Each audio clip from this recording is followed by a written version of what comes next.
first of all, I give it to you a question, share a PDF, and where is the question?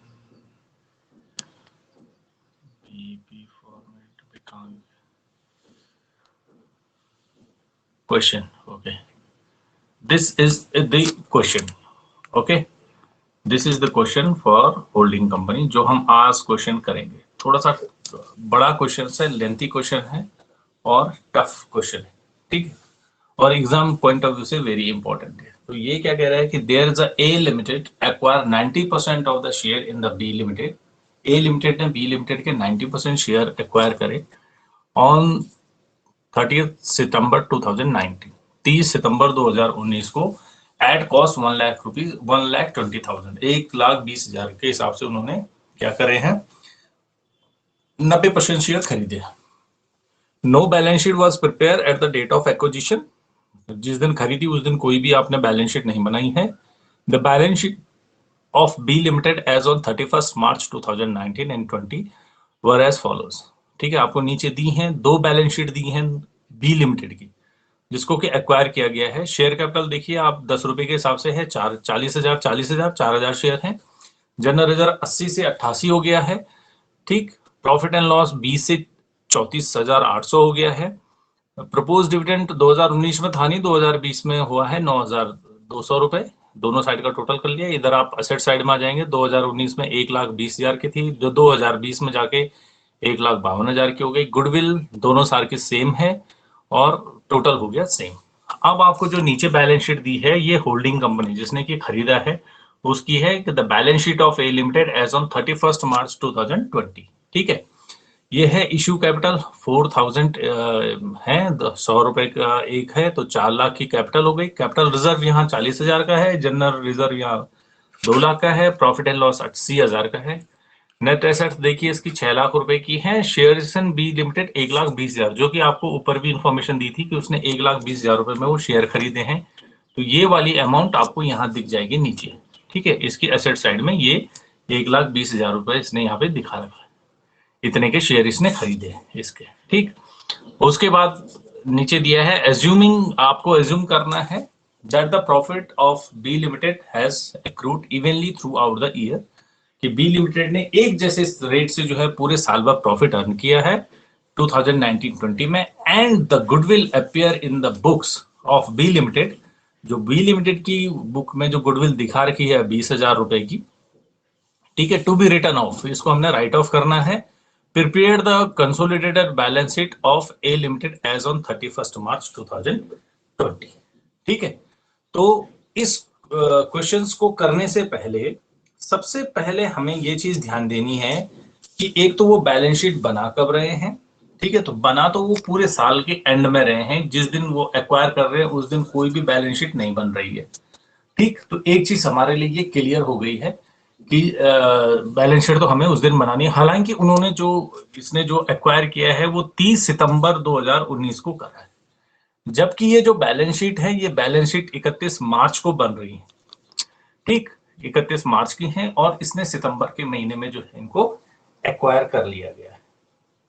तो ठीक है भाई, सितंबर के महीने में है, एक्वायर कर लिया है, तो 6 मंथ इसकी जो है वो हो गया। ठीक है, टाइम ड्यूरेशन हो गया कि इस टाइम ड्यूरेशन में इन्होंने क्या करनी है, ये बैलेंस शीट जो है एक्वायर कर दी है। Okay, now we are going to questions. अब हम क्वेश्चन कैसे करेंगे ये मैं आपको बताऊंगा। ठीक है, तो सबसे पहले हमने क्या करना है, नंबर ऑफ शेयर एक्वायर, तो उसने 90% शेयर एक्वायर करे। ठीक है, ये आपको क्वेश्चन में दे रखा है कि उसने 90% शेयर एक्वायर करे। तो सबसे पहले हमें ये दिखाना पड़ेगा कि जी 90% हुआ कितना। तो उसके पास क्या है, 40,000 की शेयर कैपिटल है at the rate of 10 each, यानी कि 4,000 शेयर हुए। इस 4,000 शेयर का 90% तो एक्वायर हो गया, यानी कि 3,600 शेयर्स जो है वो हो गए एक्वायर। तो ये तो 3,000 शेयर एक्वायर हो गए। आपके पास माइनॉरिटीज के लिए कितने बचे, माइनॉरिटीज के लिए आपके पास बचे 400 शेयर्स। माइनॉरिटीज के लिए आपके पास बचे 400 शेयर्स। ठीक है, तो यानी या फिर हम इसको कह सकते हैं 10%, क्योंकि 90% यहां एक्वायर हो गए तो आपके पास बचे हैं 10%। तो 90% इज टू 10%, यानी कि 9:1 का रेशियो। ठीक, यानी कि जो भी हिस्सा जाएगा, जो भी हम करेंगे वो 9/10 के हिसाब से डिवाइड करेंगे। ठीक, 90% और 10% जाएगा। पहली बात शेयरिंग होगी प्रॉफिट एंड लॉस। ठीक, दूसरी क्या है कि आप बैलेंस शीट बना रहे हैं 31 मार्च को, और आपने जो एक्वायर किया है वो किया है 30 सितंबर, है ना। ठीक, पहली चीज कि हमें क्या करना है, जो भी चीज आएगी वो डिवाइड करनी है 9:1 के रेशियो में, यानी कि 90% जाएगा एक्वायरिंग कंपनी को, 10% जाएगा माइनॉरिटीज को। ठीक, ये 1% हिस्सा हो गया माइनॉरिटीज का, ये हो गया इसका होल्डिंग वाले का, जिसने कंपनी को होल्ड करा है 90%। ये तो डिवाइड हुआ। अब बात आती है कि प्री एक्विजिशन और पोस्ट एक्विजिशन की दूसरी चीज। तो जी आप बैलेंस शीट बना रहे हैं 31 मार्च को, आपने एक्वायर करा है 30 जून को, तो आप लगाइए अप्रैल, मई, जून, जुलाई, अगस्त, सितंबर पूरा, यानी 6 मंथ इज टू 6 मंथ, यानी ये 6 मंथ जो है वो प्री एक्विजिशन आएंगे और 6 मंथ जो है पोस्ट एक्विजिशन आएंगे, यानी कि ये 1/2 इज टू 1/2 के रेशियो में डिवाइड होगा। यानी कि जो भी आपका प्रॉफिट दिया हुआ है बैलेंस शीट में या कहीं और, पहले हम उसको जो है आधा आधा करेंगे, उसको बोलेंगे कि ये प्री एक्विजिशन का है और ये पोस्ट एक्विजिशन का है, दो हिस्सों में डिवाइड करेंगे, पहले प्री और पोस्ट। फिर जो प्री है उसका हम 90% उनको दे देंगे जिन्होंने कंपनी को खरीदा है, और 10% उनको दे देंगे जिनकी कंपनी है। अगेन जो पोस्ट वाला है उसका भी हम इसी तरीके से करेंगे। सपोज दैट कि जैसे क्वेश्चन में आपको दे रखा है कि थ्रू आउट इवनली आप एक साल में एक जैसा ही आप बिजनेस कर रहे हैं, आपका प्रॉफिट में कोई डिक्रीज, मतलब इस तरह का कोई चेंज नहीं है कि कभी आपके रैपिडली इनकम हो गई हो, मतलब एक इवन हिसाब से आप काम कर रहे हैं। तो इवन हिसाब से काम कर रहे हैं तो देखो, जब आप बैलेंस शीट जो मैंने आपको दिखाई है उस बैलेंस शीट में ये बताता है कि जो प्रॉफिट है वो पहले साल में तो था 20,000 और दूसरे साल में हुआ 34,800 आई थिंक, हाँ 34,800, यानी कि 20,000 रुपए तो पहले से ही थे आपके पास, और इस साल का जो आपका प्रॉफिट हुआ वो 14,800 था, है ना। तो ये 20,000 रुपए तो आपका जो है प्री में चला ही गया, प्लस जो ये 14,800 है, इस 14,800 का को भी आप दो हिस्सों में डिवाइड करेंगे, क्योंकि ये पूरे साल का प्रॉफिट है और इवनली आप प्रॉफिट ग्रैब करते हैं। तो इसका हमें आधा करना है, क्योंकि ये तो 20 पूरे प्री वाले हैं, कोई दिक्कत नहीं है। ठीक है, क्योंकि आपने बैलेंस शीट 2000 पुरानी दे रखी है, आपको 2019 की है, 2020 में आपने जो है इस कंपनी को एक्वायर करा है, तो जी आपने ये 20,000 रुपए तो पुराने चले गए और इसका भी आपने आधा आधा कर लिया, क्योंकि सितंबर में हम कंपनी को एक्वायर कर रहे हैं। तो 14,800 यानी कि 7,400 आधा हो गया। अब ये 7,400 यहां जाएंगे, तो यानी कि यहाँ 27,400 हो जाएगा, और ये 27,400 आपका प्री और 7,400 आधा आधा आधा करेंगे ना इसका, तो इसमें 20 में से ये 7,400 और जुड़ जाएगी, ये प्री का हो जाएगा और ये पोस्ट का हो जाएगा। अब इसका हम पहले 90% एक तरफ डालेंगे, 10% एक तरफ डालेंगे, इसका भी 90% एक तरफ डालेंगे और 10% एक तरफ डालेंगे, क्योंकि 90% जिसने कंपनी को खरीदा है, 10% जिसने जो कंपनी खरीदी गई। ठीक, आप ध्यान से सुनिए मेरी बात। पहले हमें क्या करना है, परसेंटेज निकालना है कि किस रेशियो में ये कंपनी जो है बढ़ती है। तो उसने 90% शेयर लिया, यानी कि किसी भी प्रॉफिट या लॉस में 90% हिस्सेदारी जो है वो होल्डिंग कंपनी की है, 10% हिस्सेदारी सब्सिडी कंपनी की। अब बात आती है कि आपने कंपनी कब परचेज करी। उसने कहा कि जी कंपनी मैंने सितंबर में परचेज करी, 30 सितंबर last day of the September, और 31 मार्च को हम बैलेंस शीट बनाते हैं। ठीक है, तो हमने कह दिया कि 30 सितंबर से पहले का जो प्रॉफिट है वो तो प्री एक्विजिशन में जाएगा, और 30 सितंबर के बाद का प्रॉफिट जाएगा वो पोस्ट एक्विजिशन में जाएगा।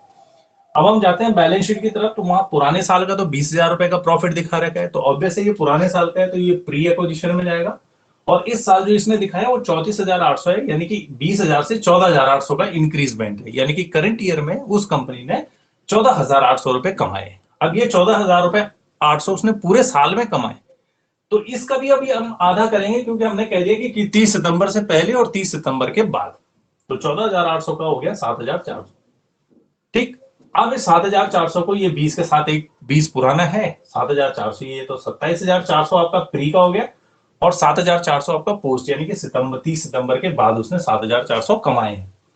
अब जो ये पैसा आया है इसको हमने डिवाइड किस, भाई यहां तो सिर्फ ये होगा कि प्रॉफिट प्री और पोस्ट क्या है, उसके बाद हम बोलेंगे कि कितना परसेंट जो होल्डिंग वाले के पास जाएगा और कितना परसेंट आपका सब्सिडी वाले के पास जाएगा। तो ये चीज आपको यहाँ पे थोड़ा सा ध्यान देनी है। ठीक है, अब हम थोड़ा सा क्वेश्चन की कैलकुलेशन की तरफ चलते हैं। ये मैंने आपको एक थोड़ा सा एग्जांपल बताया कि हमें ये किस तरह से ये सॉल्व करना है। तो अब हमें दो चीज क्लियर हो गई, एक कि how to divide the profit, यानी कि प्रॉफिट कैसे डिस्ट्रीब्यूट होगा, और कितना हिस्सा प्री में जाएगा, कितना हिस्सा पोस्ट का जाएगा।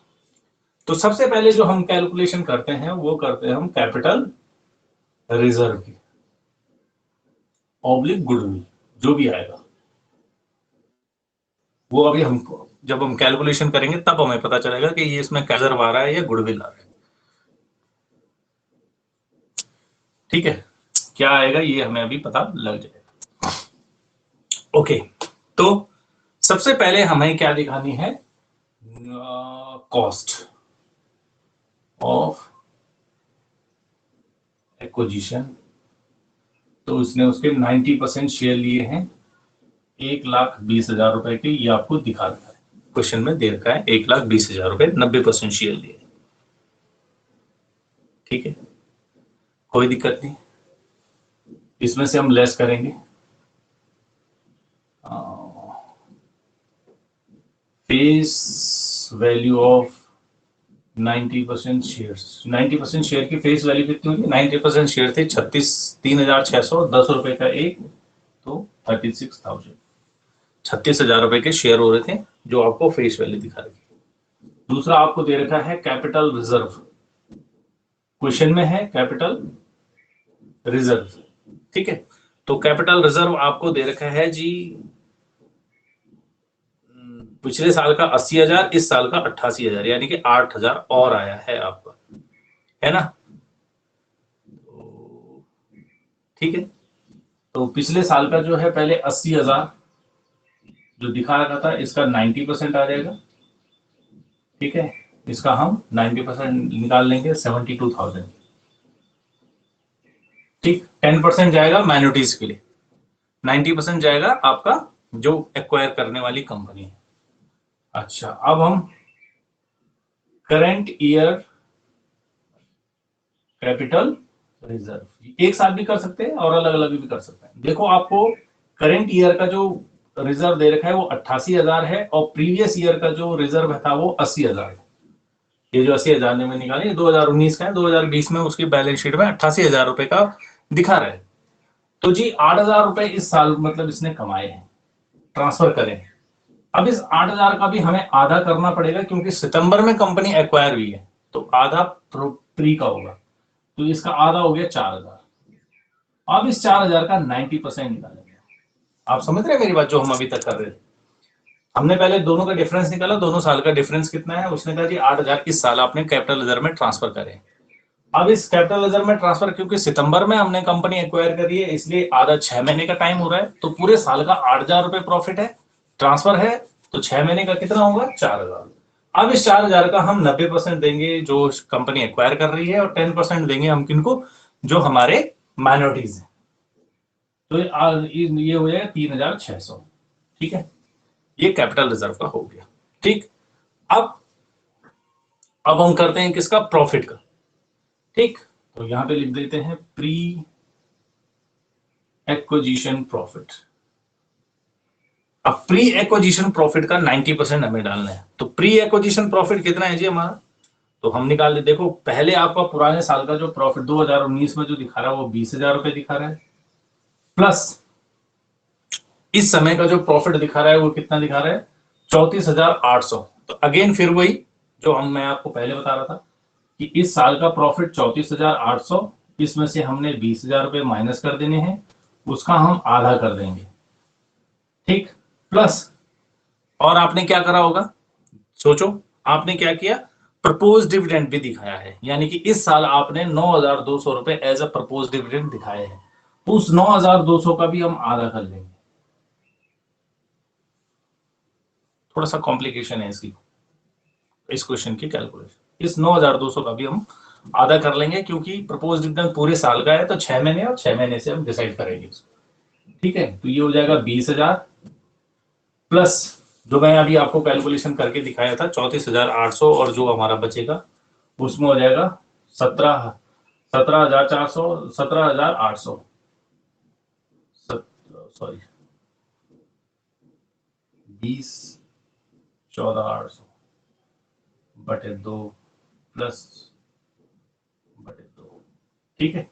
और इस सब का हमें 90% निकालना है, 9/10 या 90/100, जो भी आप करना चाहो एज योर कन्वीनियंट, ठीक है। इसका 90% हम निकालेंगे, तो ये टोटल आपका हो जाएगा 32,000 का 90%, क्योंकि 90% कहां जाएगा, उनके पास जाएगा। चाहे तो आप इस क्वेश्चन को ऐसे भी कर सकते हैं, कोई दिक्कत नहीं, और जो मैंने अलग से आपको कैलकुलेशन करके दिखाई थी, ये आप अलग से माइनस कर देंगे और फिर उसके बाद आप इस क्वेश्चन को सॉल्व कर सकते हैं, या आप इसको एक साथ इस तरह से भी कर सकते हैं। तो 32,000 का 90%, तो 32,000 का 90% होता है 28,800। 1, 2, 3, 4, ये 4 आइटम्स का टोटल आपको करना पड़ेगा, फिर 1,20,000 से इसको कंपेयर करना पड़ेगा, तब हम निकाल पाएंगे कि हम इसमें कुछ कर पा रहे हैं या नहीं, ठीक है। तो थोड़ा सा 1,20,000 को हम यहाँ लिख लेते हैं साइड में, और इन सब का टोटल किया हमने, इन चारों आइटम्स का, तो वो टोटल निकल के आएगा 1,40,400, 1,40,400, ठीक। लेकिन अभी ये क्वेश्चन कंप्लीट नहीं हुआ है, 1,40,400 तक हमने निकाल लिया है, लेकिन अभी भी ये डन नहीं हुआ है। इसलिए डन नहीं हुआ है क्योंकि आपको बोला गया है कि आप गुडविल को जो है राइट ऑफ करेंगे, तो गुडविल को राइट ऑफ करेंगे तो इसमें से अब हमें गुडविल घटानी है, लेस गुडविल कितनी है, 20,000 है, तो यहां पे लिख दो गुडविल रिटर्न ऑफ 20,000 की गुडविल का 90% यहाँ आ जाएगा। मैंने बोला प्रॉफिट एंड लॉस जो भी होगा वो सब यहाँ आता है, तो उसका 90% हो गया आपका 18,000। तो 1,40,400 में से 18,000 रुपए अगर आप माइनस करते हैं तो हमारे पास आता है 1,22,400। यानी जिस कंपनी को आप 1,20,000 रुपए दे रहे हैं, जिस कंपनी को आप 1,20,000 रुपए दे रहे हैं, ठीक है, खरीदने के लिए 90% शेयर, उस कंपनी की जो एक्चुअल कॉस्ट ऑफ शेयर्स है 90%, वो आ रहा है 1,22,400, ठीक। तो इसका मतलब आपको 2,000 रुपए, 2,400 रुपए का फायदा हो रहा है। तो आपको अगर फायदा हो रहा है तो ये क्या आ जाएगा, कैपिटल रिजर्व 2,400। तो पहला पड़ाव आपने पार कर लिया है, पहली कैलकुलेशन कंप्लीट हो गई है, कैपिटल रिजर्व 2,400 रुपए ये आपका निकल के आता है, ठीक है। अब एक बार और मैं आपको समझा रहा हूं, प्लीज आप इसको समझिए। देखिए, सबसे पहले हमने क्या करना है, कैपिटल रिजर्व और गुडविल की कैलकुलेशन करनी है। उसके लिए हमने क्या किया कि इसकी 90% की फेस वैल्यू निकाल ली हमने, 1,20,000। अब हमने फेस वैल्यू ऑफ 90% शेयर 10 रुपए के हिसाब से 3,600 शेयर होते थे, 36,000 हो गए। कैपिटल रिजर्व आपके पास पुराना वाला 80,000 रुपए का था, ठीक है, 2019 का जो आपको बैलेंस शीट दी है, उसका 90% 72,000 हो गया। करंट ईयर का कैपिटल रिजर्व भी हम निकालेंगे, क्यों, क्योंकि हमने सितंबर में जो है कंपनी को परचेज करा है, यानी कि आफ्टर 6 मंथ करंट ईयर के। तो 8,000 रुपए का जो इस समय आपने ट्रांसफर करा है कैपिटल रिजर्व, 80 से 88 हुआ, तो 8,000 रुपए का जो आपने ट्रांसफर, चाहे तो आप इन दोनों को एक साथ कर सकते थे, ठीक है, 80 प्लस 4, 84,000 का 90% भी निकाल सकते हैं, ठीक। उसकी कैलकुलेशन आप अलग से नोट करके दिखा लीजिएगा, ठीक। तो हमने 8,000 रुपए टोटल ट्रांसफर करे, तो 6 महीने में हमें मानेंगे हमने 4,000 ट्रांसफर करे थे, फिर उसका 90% निकालेंगे 3,600। फिर आएगा प्री एक्विजिशन प्रॉफिट क्या था, तो pre acquisition profit last year का प्रॉफिट, प्रीवियस ईयर का 20,000 रुपए, plus current year profit minus previous year profit, जो डिफरेंस निकलेगा इसका मतलब वो इस साल प्रॉफिट हुआ।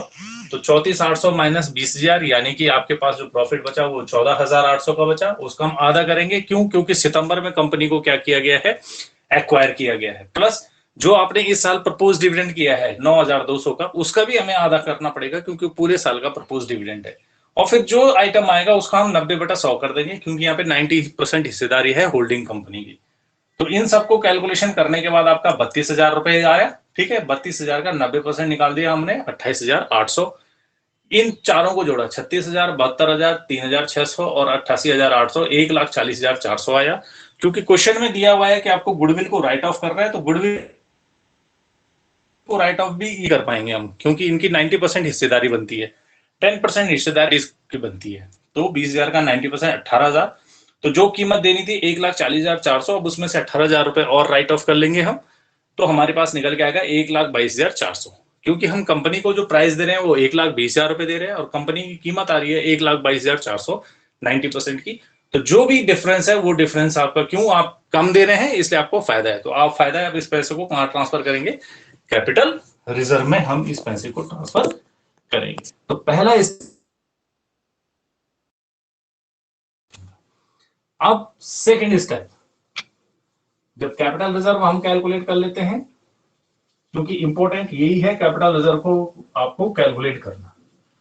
इसके बाद हम कैलकुलेट करेंगे कि जी भाई जो हमारे माइनॉरिटीज हैं, उन माइनॉरिटीज का हिस्सा हम किस तरह से डिसाइड करेंगे।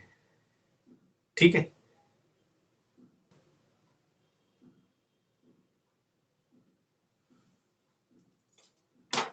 तो अब हाँ, एक चीज मैं आपको बताना भूल गया। देखो इस क्वेश्चन में आपको क्या दिया हुआ है, कैपिटल रिजर्व ऑलरेडी दिया हुआ है होल्डिंग कंपनी के पास, तो उसी में हम उसको जो है इस 2,400 को उसी 40,000 पे जोड़ देंगे तो 42,400 हो जाएगा। खैर ये बाद में भी कर लेंगे हम, कोई दिक्कत नहीं। अब हम बात करते हैं माइनॉरिटीज की। माइनॉरिटीज, इनके पास क्या बचेगा, 1/10 ऑफ शेयर कैपिटल, एक ये बचेगी इनके पास, जो हो जाएगी आपकी 36,000 थी। इनके पास 400 शेयर बच रहे थे एट द रेट ऑफ 10, यानी 4,000। 4,000 रुपए इनके पास शेयर्स की फेस वैल्यू बचेगी। दूसरा क्या बचेगा इनके पास, कैपिटल रिजर्व। अब इसका हिस्सा करने की जरूरत नहीं है, क्योंकि ये कंपनी वही है जिसको कि एक्वायर किया गया है, तो इनके पास पूरा हिस्सा होगा, तो इसलिए हम करंट ईयर की बात करेंगे सीधे। तो जो 88,000 का जो दिखा रखा है, इसका 10% निकाल लेंगे सीधे। यहाँ तो हमें डिवाइड करने की जरूरत नहीं कि प्री एक्विजिशन या पोस्ट एक्विजिशन, क्योंकि ये तो इसी कंपनी का हिस्सा है, तो इसीलिए एक साथ में काम हो जाएगा। तो ये 8,800 ये हो जाएगा। ठीक है, प्रॉफिट एंड लॉस 34,800 है। इस 34,800 का 10%, यहाँ तो ये देखने की जरूरत है नहीं कुछ, तो 34,800 का 10% 3,480। उसके बाद क्या था, प्रपोज्ड डिविडेंड दिया नहीं था, केवल प्रपोज था, 9,200 का 10%। 9,200 प्रपोज डिविडेंड था, उसका 10% 920 रुपए। ठीक, इन सारी चीजों को हम जोड़ देंगे इसमें, तो ये सारी चीजें जुड़ के आ जाएंगी 17,200।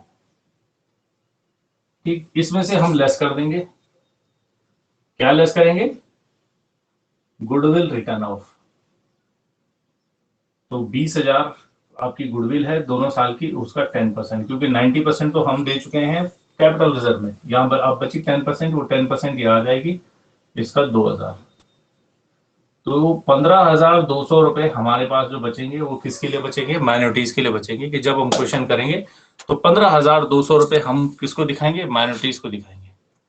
ठीक, ये 15,200 रुपए माइनॉरिटीज के खाते में दिखाने पड़ेंगे आपको जब आप बैलेंस शीट बनाएंगे। ठीक, तो ये आपका जो है क्या हो जाएगा, जनरल रिजर्व और कैपिटल रिजर्व जो भी आप दिखाएं वो सब उसमें चला जाएगा। ठीक है, पोस्ट एक्विजिशन प्री एक्विजिशन का जो भी आप हिस्सा करना चाहें। अच्छा जी, ये हो गया आपका माइनॉरिटीज भी क्लियर। ठीक है, अब आपको जो बैलेंस शीट में दिखा रखा है वो दिखा रखा है, जनरल रिजर्व भी दिखा रखा है। चलो जी, जनरल रिजर्व, जनरल रिजर्व की भी कैलकुलेशन कर लेते हैं। ठीक है, तो जनरल रिजर्व जो है वो ए लिमिटेड का कितना है, ए लिमिटेड जनरल रिजर्व ये है 20,000। ठीक है, आप क्वेश्चन में देख लीजिएगा, ए लिमिटेड का जो जनरल रिजर्व है वो है 20,000 रुपए। अब इसमें हम ऐड करेंगे। ठीक है, किसका ऐड करेंगे, बी लिमिटेड का। तो बी लिमिटेड का कौन सा हिस्सा होता है, post acquisition general reserve of B limited. तो पोस्ट एक्विजिशन जनरल रिजर्व, देखो जनरल रिजर्व में 80 से 88 हुए थे, 80 से 88 हुए थे। आपने बोला, हमने बोला था आपको कि 8,000 रुपए आपने इस साल ट्रांसफर करे हैं, उस 8,000 का आधा हमने निकाला था 4,000 रुपए, ये हमने लिखा था पोस्ट एक्विजिशन में। क्वेश्चन जब हम कैपिटल रिजर्व का कर रहे थे तो पोस्ट एक्विजिशन में 4,000 चला गया था। ठीक है, उस 4,000 का हमने 90% किया था, 10% हमने सीधे सीधे माइनॉरिटीज में डाल दिया, 88,000 का हमने निकाला है 10%। पोस्ट सॉरी प्री का तो ये चला गया था। अब 4,000 रुपए जो बचे वो बचे हैं पोस्ट के। ठीक है, प्री के तो 4,000 रुपए वहां चले गए, उसका 90% हो गया। ठीक, माइनॉरिटीज में हमने 4 दूनी 8, टोटल 88,000 का 10% कर लिया। अब हमारे पास जो बचे हैं वो पोस्ट के 4,000 बचे।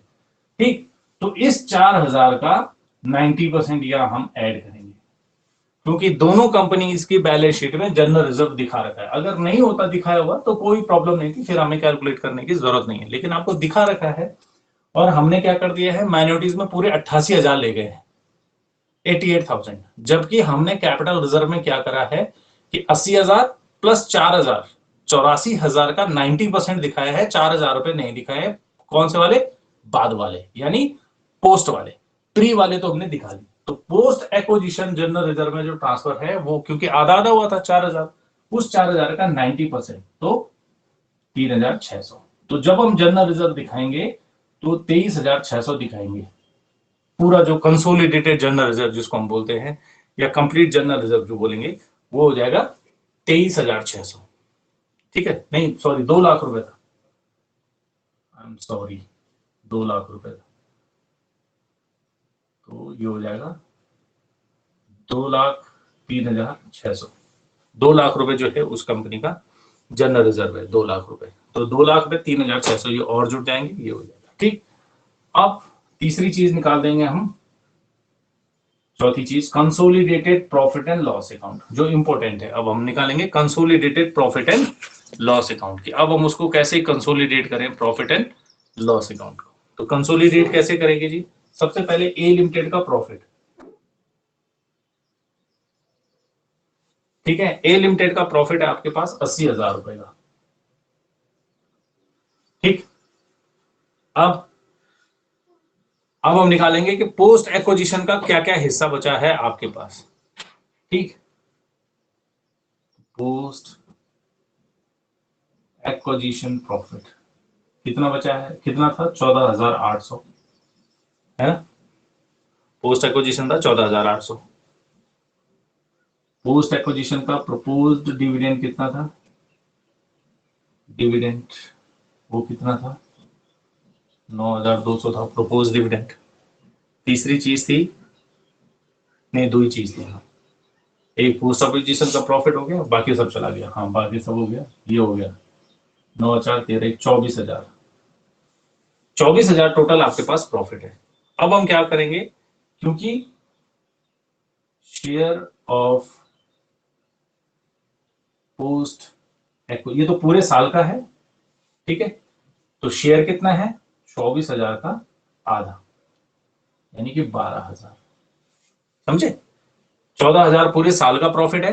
ठीक है, कैसे आया, 34,800 में से आपने 20,000 घटाए तो 14,800 पूरे साल का प्रॉफिट हुआ, और 9,200 रुपए प्रपोज डिविडेंड के रूप में डिक्लेयर हुआ। ठीक, हमने इन दोनों चीजों को जोड़ा तो टोटल जो टोटल पैसा आ रहा है वो 24,000 आ रहा है। अब ये 24,000 तो पूरे साल का है, इसमें से आधा करेंगे हम, क्यों, क्योंकि सितंबर में आपने कंपनी को क्या कर दिया है, एक्वायर कर दिया। जब कंपनी सितंबर में एक्वायर हो गई तो फिर क्या होगा, जब कंपनी आपने सितंबर में एक्वायर करी, यानी कि 6 महीने के बाद कंपनी एक्वायर करी, तो वो ये प्रॉफिट भी आपका दो हिस्से में डिवाइड हो जाएगा।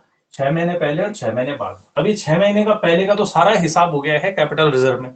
अब हमें सिर्फ बात करनी है 6 महीने के बाद का। तो बाद का यानी कि इस ये 24,000 रुपए जो ओवरऑल प्रॉफिट है, इस प्रॉफिट को दो हिस्सों में डिवाइड करा, जिसके हम कैलकुलेशन ऑलरेडी कर चुके हैं। अब बचा आपके पास 12,000। ठीक है, तो 12,000 रुपए पहले के, 12,000 रुपए बाद के। तो 12,000 पहले का हिसाब तो कैपिटल रिजर्व में जा चुका है, 12,000 रुपए बाद के हिसाब करेंगे तो फिर अगेन 90% की जो होल्डिंग वाले हैं उनके पास कितना आएगा, क्योंकि माइनॉरिटीज में तो हमने सीधे टोटल अमाउंट का किया, 9,200 का भी किया, 34,800 का किया, 88,000 का किया, पूरी पूरी वैल्यूज का किया। ठीक, और कैपिटल रिजर्व में हमने क्या किया था कि उनका पार्टीशन करा था, इसका आधा फिर उसका 90%, इसका आधा फिर उसका 90%, इसका आधा फिर उसका 90%। अब जो बचा आधा है उसका 90% ही आएगा, क्योंकि 100% तो उनको हमने दे चुके हैं माइनॉरिटीज वालों को। ये 12,000 का 90%, ठीक है, 10,800, ये बाद में जुड़ेगा तो टोटल हो जाएगा 90,800। ये 90,800 आपका कंसोलिडेटेड प्रॉफिट है। इस 90,000 को हम बोलेंगे कंसोलिडेटेड प्रॉफिट। तो अब हमारी कैलकुलेशन जो है वो सारी की सारी क्या हो गई है, कंप्लीट हो गई है। ठीक है, अब हम इसकी क्या बनाएंगे, कंसोलिडेटेड बैलेंस शीट बनाएंगे। ठीक, अब बनाते हैं इसकी बैलेंस, पहले होगी कैलकुलेशन फिर बनेगी बैलेंस शीट। ठीक है, ये ध्यान रखिए। और इसमें छोटी छोटी चीजें होती हैं, उन छोटी छोटी चीजों को आपको ध्यान देने की जरूरत है, तब जाके आपका क्वेश्चन कंप्लीट हो पाएगा, otherwise that's very important, impossible. Consolidated balance sheet as on 31 March 2020। ठीक है, ए लिमिटेड की है एंड इट्स सब्सिडरी कंपनी की। तो सबसे पहले दो हिस्से में इसको हम डिवाइड कर लेंगे। आप जैसे भी जानती हैं बैलेंस शीट बनाने का एक प्रोसीजर है। ठीक है, यहां लिखेंगे हम शेयर कैपिटल। तो शेयर कैपिटल आपके पास आएगी केवल और केवल किसकी, ए लिमिटेड की। तो उसके पास है 4,000 share at the rate 100 each, ये आपको दे रखा है 4 लाख रुपए, ये आपको ऑलरेडी क्वेश्चन में दे रखा है। दूसरा आपको दे रखा है कैपिटल रिजर्व, कैपिटल रिजर्व। तो अब देखो कैपिटल रिजर्व में क्या है। कैपिटल रिजर्व का ये सीन हो गया कि कुछ आपने निकाला भी है और कुछ जो है क्या हो गया है, वो पुराना भी है। तो इसके पास जो पुराना कैपिटल रिजर्व था वो 40,000 था, प्लस 2,400 आपने कैलकुलेट करके निकाले हैं जब उसने कंपनी को खरीदा है। उस समय का जो बैलेंस है वो 2,400 है, और 40,000 उस ए लिमिटेड के पास खुद का भी कैपिटल रिजर्व है। तो टोटल जो कैपिटल रिजर्व हो जाएगा वो 42,400 हो जाएगा। ठीक, उसके बाद आता है आपका जनरल रिजर्व। अब जनरल रिजर्व देखो, उसका अपने अपना जो है वो 2 लाख रुपए का है, और जो हमने कैलकुलेशन करा है जनरल रिजर्व का जो परसेंटेज जो घटा के करा है वो 3,600 किया था अभी थोड़ी देर पहले, जिसकी हमने कैलकुलेशन करी थी। ठीक है, कि जनरल रिजर्व कितना है उसका आपने 90% क्या निकाला था। ठीक, तो उसका जनरल रिजर्व 2,03,600 इसका जनरल रिजर्व निकला। ठीक, अब हम करेंगे इसका क्या, जनरल रिजर्व हो गया। अब लायबिलिटीज, करंट लायबिलिटीज। तो करंट लायबिलिटीज जो है दोनों की हम क्या कर देंगे, आपस में मर्ज कर देंगे। तो करंट लायबिलिटीज में आपके पास जो बचे है वो कुछ है नहीं, ना उसके पास थी ना इसके पास थी, सिर्फ और सिर्फ क्या है, माइनॉरिटीज का इंटरेस्ट। माइनॉरिटीज इंटरेस्ट हमने कैलकुलेशन करा, ठीक है, जोड़ के कि कितना होता है। तो माइनॉरिटीज इंटरेस्ट जो आपका आया था वो 15,200 रुपए है। ठीक, बाकी कोई करंट लायबिलिटीज उसके बाद डेटर्स, वो सॉरी क्रेडिटर्स, बिल्स पेबल वगैरह दोनों कंपनियों में नहीं। तो 1, 2, 3 और 4, ये चार चार वैल्यू हमारी निकली। Sorry, profit and loss account भी है, प्रॉफिट एंड लॉस अकाउंट अभी जो लास्ट में निकाला हमने 90,800, ये भी तो है। ठीक है, प्रॉफिट एंड लॉस 90,800 की हमने अभी कैलकुलेशन करी ना, 80,000 रुपए इसका प्रॉफिट और 10,000, 12,000 का 90% निकाला था हमने पोस्ट एक्विजिशन का प्रॉफिट। तो 10,800 जुड़े तो 90,000, ये 5 आइटम्स हो गई, इनका टोटल आया 7,52,000। ठीक, अब देखते हैं, अगर इधर का टोटल भी सेम आता है तो इसका मतलब आपका क्वेश्चन बिल्कुल सही है, आप बिल्कुल सही कैलकुलेशन कर रहे हैं। ठीक, तो नेट एसेट्स, तो नेट एसेट्स इसमें किसकी आएंगी? नेट एसेट्स इसमें आएंगे सीधे के सीधे किसकी? दोनों कंपनियों की जुड़ी, क्योंकि गुडविल हमने राइट ऑफ कर दी है, गुडविल से हमें कोई मतलब नहीं है। तो नेट एसेट्स जो है पहले ए लिमिटेड की हैं 6 लाख की, प्लस जो बी लिमिटेड जिसको हमने एक्वायर करा है उसकी नेट एसेट्स है 1,52,000 की। ठीक, तो 6 लाख प्लस 1,52,000 कितना हो गया? 7,52,000। तो आपका टोटल 7,52,000। बस ये दोनों साइड का टोटल इक्वल, इसका मतलब आपका क्वेश्चन बिल्कुल सही है। और ये सारी जो चीजें निकली हैं, ये निकला है, ये निकला है, ये निकला है, ये निकला है, these all are the working note.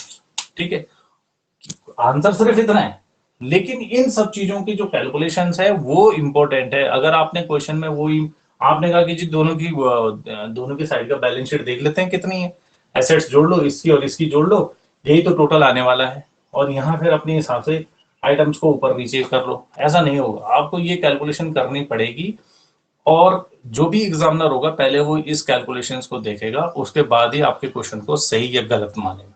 ठीक है, तो please practice practice and practice as much as you can. ठीक है, उसी के बाद आपको ये क्वेश्चन सारे समझ में आएंगे ये कैसे काम कर रहे हैं। Till then, thank you so much and be safe.